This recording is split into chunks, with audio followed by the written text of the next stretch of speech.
Are you happy we're here? Are you happy we're trying to tell your story?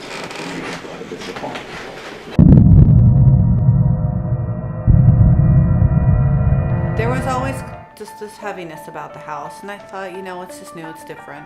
Then my son comes along and he's starting to speak, and ever since he's had a little bit of ability to communicate, activity has been picking up in the house. Are you scared to tell him to go away? I think he thinks he's going to get in trouble if he tells him to go. Well, does he hurt you in any way? The point in when I decided I needed to get help was when we were in the bedroom upstairs. My son got scratched, and he had 3 scratches down his face that I could not explain. And I said, you know what, that's it. It stops here. If it's affecting my son in a physical way, then action needs to be taking place. When I first came down here, I felt something. I felt the charge in the air. My body reacted to it. So is there anything here that could have made that noise, or? No. Do you know what's right above us? Okay, how I got started was back when I was younger. I always experienced things that made me wonder. I'm like, that's something I would love to get into. I decided to form a group, Chicago Paranormal Investigators. That's been around since 2009.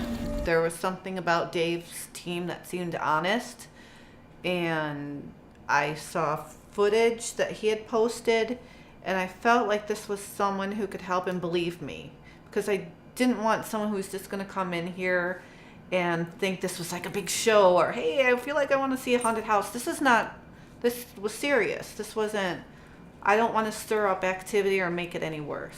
And I feel that he was here to get to the bottom of it. Maybe cats are jumping around in there or something. Yeah, that could be. Yeah. Boo, I hope it's not. Having the background as a police officer, I thought, my investigation techniques and stuff, might help either debunk paranormal or help with interviewing. Are you lonely? And the reason you're making these noises and stuff to this family, so that you're lonely, you want to communicate with somebody. It's the electricity in the air. You can just feel it, and it's not comfortable. It's like you're being shocked. Don't scare them. We're not sure what your intentions are. Oh, now I'm getting it. You see the hair on my arms? It just hit me now. You're afraid to be in your own house. You're afraid to go in a certain room, and that's not a good way to live. I'm done with the shaking stuff because it's getting a little bit unsettling. So if you wouldn't mind, stop whatever you're doing. And I was holding a camcorder and just kind of, positioning it towards different parts of the room where I thought, we should pay attention to. And as I'm holding it, I feel something push it. And at first I'm like, okay, well, maybe it's a muscle spasm or, whatever. So I just kind of ignored it, and I'm holding the camcorder still, and a couple minutes later, something shakes it. And my whole hand goes like that, and I'm like, oh, that was weird. But whatever, maybe it's a muscle spasm, because you never know. So I continue to hold it, look around the room, and I'm holding it still again a couple minutes later, and something pushes it again. And it's just like undeniable at that point.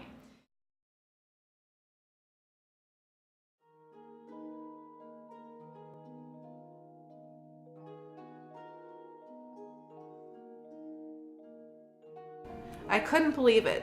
He came in with a team. He did a pre-investigation walkthrough, which he got more activity and more sounds, more evidence than he's ever had in any house within the first 20 minutes. So I knew there was something here that I'm not crazy. He said he would bring in a team. They would set up. We'd have to leave for the night, which we did. And it was absolutely free. Absolutely free, which completely blew my mind. I wanted to cry because someone wanted to help me. Well, I believe when it comes to spirits and helping them,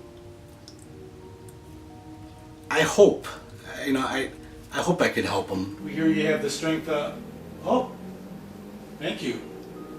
What we're doing, what they're doing to the family, if scaring them or not. I'll ask them if they're stuck here, if they're you know, if they don't know what to do, you know, if I'll explain to them what to do and what I have learned.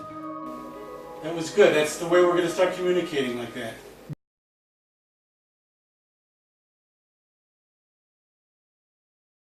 But after I did the cleansing, I feel that the good spirits are still left and not the negative.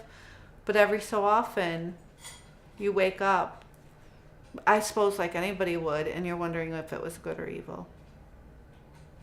And that's the scary part, because you don't know. The itsy bitsy